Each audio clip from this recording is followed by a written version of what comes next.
Good day everyone, today I will teach and show you how to use and clean the BP apparatus digital. To monitor your blood pressure using an automatic blood pressure monitor, find a comfortable place to sit.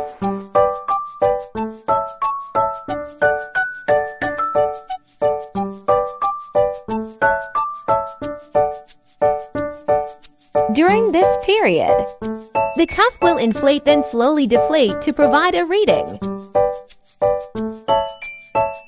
Once the monitor has finished measuring blood pressure, it will display 3 numbers on the side of the screen. The first 2 represent blood pressure. The last number is the heart rate.